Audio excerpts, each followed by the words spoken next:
राधाकृष्ण विखे पाटील, त्यासोबतच भाजप आमदार प्रसाद लाड, आणखी काही नेते मंडळी आहेत का सोबत हेही पाहणं त्या ठिकाणी उत्सुकतेचं आहे।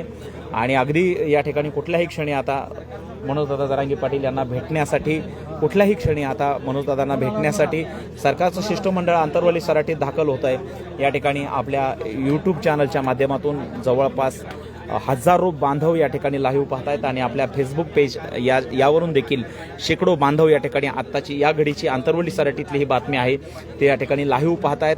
आपण बघतोय उद्या मनोजदादा जरांगे पाटील यांचं आंतरवली सराटीमध्ये या ठिकाणी कठोरातलं कठोर असं आमरण उपोषण या ठिकाणी सुरू होत आहे। आणि मनोजदादा जरांगे पाटील यांनी घोषणा केलेली आहे की मी हे उपोषण आहे ते अत्यंत कठोर करणार आहे।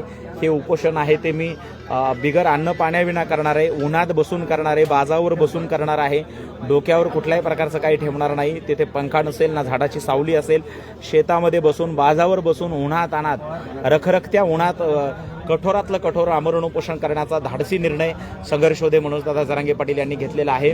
आणि त्याचीच प्रत्येक लाईव्ह अपडेट आपण या ठिकाणी दाखवत असतो आपल्या चॅनलच्या माध्यमातून। आत्ताची या घडीची ही सगळी अपडेट आहे ती लाईव्ह बातमी ती आपल्यापर्यंत आम्ही पोहोचवण्याचं काम या ठिकाणी करतो आहोत।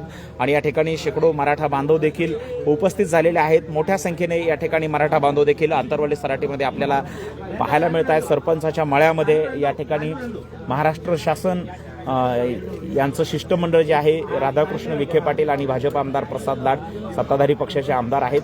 आणि त्यांच्याकडून मराठा समाजाला आता खूप मोठ्या अपेक्षा आहेत की मनोजदादा जरांगे पाटील यांचं जे उद्याच्याला उन्हातान्हामध्ये त्या ठिकाणी जे आमरण उपोषण होणार आहे अत्यंत कठोरातलं कठोर आमरण उपोषण होणार आहे, तर हे आमरण उपोषण रोखण्यामध्ये या ठिकाणी हे मंत्री यशस्वी होतात का आणि सगळ्या महाराष्ट्र सरकार जे आहे ते मराठ्यांच्या मागण्या त्या ठिकाणी मान्य करतं का, हैदराबाद गॅजेटची अंमलबजावणी प्रभावीपणे करतं का, सातारा गॅजेटचं JR काढतं का, व्हॅलिडिटीच्या अडचणी त्या ठिकाणी थांबवतं का, ज्या शासकीय नोकऱ्यांमध्ये घ्यायच्या ज्या बांधवांनी बलिदान दिलेलं आहे या मराठा आरक्षणासाठी त्या बांधवांच्या त्यांना नोकऱ्या त्या ठिकाणी देतं का सरकार। त्यासोबतच अनेक प्रश्न आहेत, सारथी आहे, महामंडळ आहे, त्याचा निधी त्या ठिकाणी देतं का सरकार।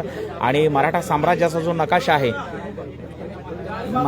या ठिकाणी शिष्टमंडळ आलेलं आहे, शिष्टमंडळाचं आगमन या ठिकाणी झालेलं आहे, शिष्टमंडळ आंतरवली सराटीमध्ये दाखल झालेलं आहे। आणि आपण ज्या क्षणाची या ठिकाणी वाट पाहत होतो तो क्षण या ठिकाणी राधाकृष्ण विखे पाटील आणि भाजप आमदार प्रसाद लाड हे आंतरवली सराटीमध्ये या ठिकाणी दाखल झालेले आहेत, पोहोचलेले आहेत।